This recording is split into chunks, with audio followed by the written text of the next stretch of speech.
E se existisse um sistema de saúde que não apenas tratasse os sintomas, mas que tivesse o poder de reescrever a nossa biologia a partir do zero?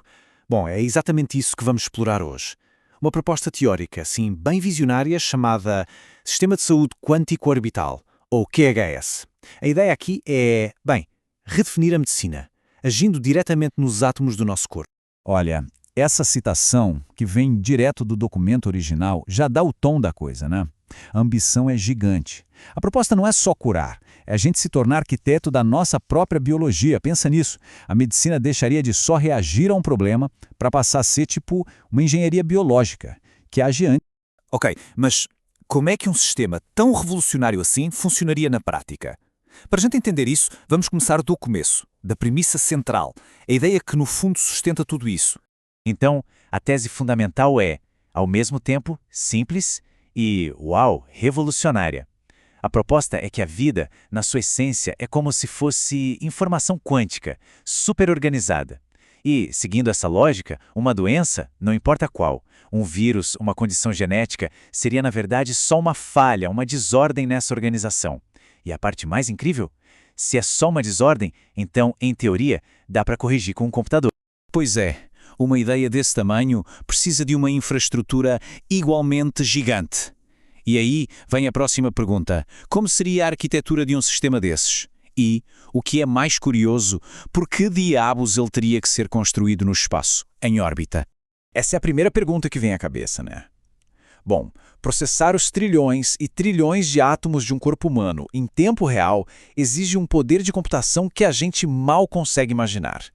E segundo a proposta, construir um supercomputador assim, aqui na Terra, simplesmente não daria. E a justificativa para isso é puramente física. Pensa bem, aqui na Terra, calor e interferência eletromagnética são os piores inimigos de um computador quântico. Já o espaço, bom, o espaço oferece o ambiente perfeito.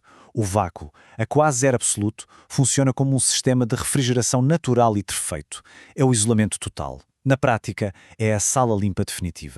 Então, essa arquitetura no espaço teria duas partes fundamentais. Primeiro, o cérebro, a tal unidade de processamento orbital, que usaria o frio do espaço para manter os qubits estáveis. E segundo, a energia. De onde viria? De um enxame de satélites funcionando como uma lente de aumento gigante para concentrar a luz do Sol e alimentar essa máquina toda. Beleza! Com a arquitetura resolvida, o sistema encara seu primeiro desafio gigantesco. E é algo que parece total ficção científica. Como criar um mapa perfeito do corpo humano, átomo por átomo. E é aqui que a gente esbarra num paradoxo fundamental. As melhores ferramentas que temos hoje para ver átomos, tipo os microscópios de força atômica, são, bem, invasivas. Elas destroem o que observam. Então, como é que se mapeia um sistema vivo se o simples ato de olhar para ele já o destrói? Essa barreira científica tem até nome. É o teorema da não-clonagem. Simplificando muito, ele diz que não dá para copiar e colar o estado de um átomo sem alterar ele no processo. A mera observação já interfere no que está sendo observado. Isso torna qualquer método tradicional de mapeamento inútil nessa escala. Mas a solução proposta no documento é bem engenhosa. Em vez de tentar uma observação direta que destrói tudo, o sistema usaria um método não invasivo. É como se ele conversasse com os átomos do corpo para conseguir a informação que ele precisa. E essa abordagem usa duas técnicas que são fascinantes. A primeira é parecida com o jeito que nosso corpo produz vitamina D com a luz do sol. Ela usa fótons ajustadinhos para interagir com o metabolismo de um jeito natural. A segunda, chamada imagem fantasma, é ainda mais doida. Ela mapeia um átomo, observando o gêmeo quântico dele à distância, por entrelaçamento. O átomo original no corpo fica lá, intacto. Ok, mapa atômico criado. Mas mapear é só metade do caminho. O desafio seguinte é ainda maior. Como é que se manipula um único átomo dentro de um corpo humano vivo? É aí que entra o que eles chamam de bisturi atômico. E esse é o próximo grande obstáculo. O corpo humano é quente, úmido, caótico. É o exato oposto do ambiente controlado que a física quântica precisa. Então como é que se isola e controla um átomo no meio desse turbilhão biológico todo? A resposta aparentemente está num princípio bem peculiar da física quântica, o efeito Zeno quântico.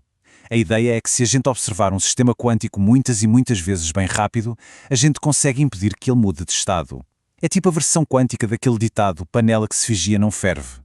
Isso permitiria congelar um átomo no lugar para poder manipulá-lo. Só que, para esse efeito Zeno funcionar, a comunicação entre o supercomputador lá em órbita e o paciente aqui na Terra tem que ser instantânea, zero atraso. A proposta fala em usar redes de altíssima velocidade, lasers infravermelhos, para eliminar qualquer lag. Isso permitiria um controle atômico em tempo real, como se o computador estivesse ali, do lado.